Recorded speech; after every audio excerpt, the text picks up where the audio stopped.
சட்டமன்ற உறுப்பினர்கள்லாம் பாத்தீங்கன்னா இன்றைக்கு எங்காவது ஒரு பூஜைக்கோ ஒரு நிகழ்ச்சிக்கோ போகும்போது எந்த அதிகாரிகளும் வர்றதில்லை. இது கடந்த திமுக ஆட்சியில் அப்படி இருந்தது. பாத்தீங்கன்னா ஒரு பியூன் கூட வரமாட்டாங்க. இன்னைக்கு இருக்கும்போது நான் அது வெளிப்படை சொல்ல எங்கேயுமே போனா வரமாட்டாங்க. நான் முன்னாள் அமைச்சர்ல போயிருக்கு வரமாட்டாங்க. அது இன்னைக்கு தொடருது. அதை முதலமைச்சர் அவர்கள் கண்டிப்பாக அதை மாற்றி அந்த எந்த அதிகாரி சட்டமன்ற உறுப்பினர் பொறுத்தவரைக்கும் ஒரு சீஃப் செக்ரட்டரிக்கு ஈக்குவல். இன்னைக்கு பாத்தீங்கன்னா ஒரு கலெக்டர்கிட்ட மனு கொடுக்க போனாலும் எந்த சின்ன தான் வாங்கணும். அந்த அளவுக்கு அவங்களுக்கு மரியாதை கொடுக்கணும். சட்டத்தில் இடம் இருக்குது.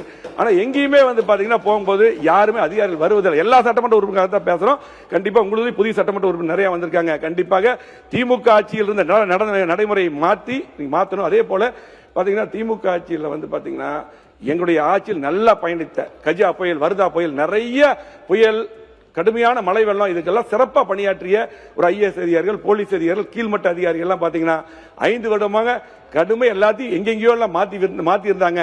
இது அன்னைக்கு இன்றைக்கு தொடருது. நிறைய அதிகாரிகள் சரியா வர முடியறதில்ல, செயல்பாட்டுக்கு வரல. இன்றைக்கு அரசியல்வாதிகிட்ட அரசியல் பண்ணலாம், ஆனா அதிகாரிகளுக்குள்ள அரசியல் பண்ணக்கூடாது. திமுக ஆட்சியில ஒரு 2 அதிகாரி இருந்துட்டு இப்படி ஒரு சூழ்நிலை இருந்துட்டே இருந்தது. இன்றைக்கும் சிலது தொடருது. தயவு செஞ்சு இன்னைக்கு அமைச்சர்கள் சிறப்பா பண்றாங்க. இன்னைக்கு அமைச்சர்கள் சிறப்பா பண்றாங்க. நாங்கெல்லாம் அமைச்சரா இருக்கும்போது அம்மா சொல்லுவாங்க, சில அதிகாரிகள் வழிகாட்டணும், ஆனா ஆட்சி நம்ம தான் நடத்தணும். அந்த மாதிரி சிறப்பா பண்றாங்க. கண்டிப்பா அந்த அதிகாரிகள் பல முறை தொடராமல் அந்த அதிகாரிகள் எல்லாம் பாத்தீங்கன்னா இன்னும் திமுக ஆட்சியில் யார் யார் பவரா இருந்தாலும் அப்படியே இருக்காங்க. நல்ல அதிகாரிகள் இருக்கட்டும் இல்ல, அதிகாரிகள் அரசியல் வேண்டாம். நல்ல நல்ல அதிகாரிகள் நீங்க கண்டிப்பாக பயன்படுத்த வேண்டும் என்று அன்போடு கேட்டு, மீது நிறைய இருக்கு. கண்டிப்பாக அதையெல்லாம் எழுதி நான் நேரம் கொடுத்துறேன். கண்டிப்பாக அந்த பள்ளி கல்வித்துறையில மட்டும் பாத்தீங்கன்னா இன்னைக்கு நம்முடைய ஜெய்சங்கர் சட்டமன்ற உறுப்பினர் சொல்லியிருக்காங்க, கிட்டத்தட்ட தேர்வு புதிய ஆசிரியர்கள் நியமனம் செய்வதற்காக 20-25 ஆண்டுகளுக்கு முன்னர் நியமிக்கப்பட்ட ஆசிரியர்கள் நடத்தப்படும் தேர்வு பாத்தீங்கன்னா கிட்டத்தட்ட 55 மதிப்பெண்கள் பெற்றால் போதும் இருக்குது. இதுல பாத்தீங்கன்னா 55 மதிப்பெண்களும் பாத்தீங்கன்னா டெட் தேர்வு எழுதுறதுக்கு 30 மதிப்பெண், பணியாற்றிய மொத்த பணிக்காலத்தில் பாத்தீங்கன்னா 15 மதிப்பெண், அதே போல உயர்கல்வி தகுதிக்கு 10 மதிப்பெண், ஆக மொத்தம் 55 மதிப்பெண்கள். இவ்வாறு மாற்றியமைக்கும் உரிமை மாநில பள்ளிக்கல்வித்துறைக்கு உண்டு. ஆகவே அதை பள்ளிக்கல்வித்துறை அமைச்சர் சரி பார்த்து இந்த பேப்பர் கூட உங்களுக்கு கொடுத்தாரு, பார்த்து செய்து தர வேண்டும். அதே போல நம்முடைய அருள்மொழி தேவன் அவர்கள் ஒரு கோரிக்கை கொடுத்திருக்காங்க. இன்னைக்கு இது முக்கியமான கோரிக்கை. நகராட்சி நிர்வாகத்தில் அது முதலமைச்சருக்கு வருது. நீங்க பாத்தீங்கன்னா கிட்டத்தட்ட 2024 தேர்வு எழுதப்பட்டு 2566 மாணவர்கள் தேர்வு எழுதியிருக்காங்க. லட்சக்கணக்கான மாணவர்கள் எழுதியிருக்காங்க காலி இடத்துக்கு. அதுல பாத்தீங்கன்னா இன்றைக்கு 2566 பேருக்கு பணி நியமனம் கொடுத்திருக்காங்க. நிறைய பேர் ஜாயின் பண்ணல. இதுல கிட்டத்தட்ட வேகன்சி நிறைய இருக்கு, 300க்கு மேற்பட்ட வேகன்சிகள் இருக்கு.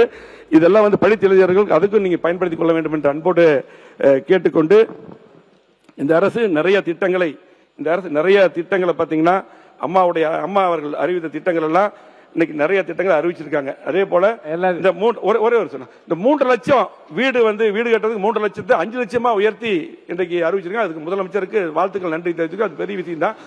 அதே போல வீடு கட்டுறதுக்கு கூட கூரைக்கு அதே போல கூடுதலாக மத்திய அரசு கூடுதலாக கொடுத்து புரட்சித்தலைவர் அம்மா அவர்கள், அதே போல எடப்பாடி இருக்கும்போது நாங்க அதிகமாக கொடுத்தோம். இன்னைக்கு நல்ல முறையில் முதலமைச்சர் 5 லட்சமா அறிவிச்சிருக்காரு. அதுக்கு வாழ்த்துக்களை தெரிவித்துக் கொண்டு, அதே போல இன்றைக்கு அம்மா உணவகத்தையும் பாத்தீங்கன்னா இன்றைக்கு சிறப்பான முறை நாங்க அன்னைக்கு பேசும்போது கூட முன்னாள் அமைச்சர் நேரு சொன்னாரு, நாங்க 100 கோடி ரூபாய் அரசு நிதி அன்னைக்கு ஒதுக்கணும். அதை தான் அன்னைக்கு தெளிவா சொன்னேன். அவர் இல்லைன்னாரு, ஒதுக்கணும்.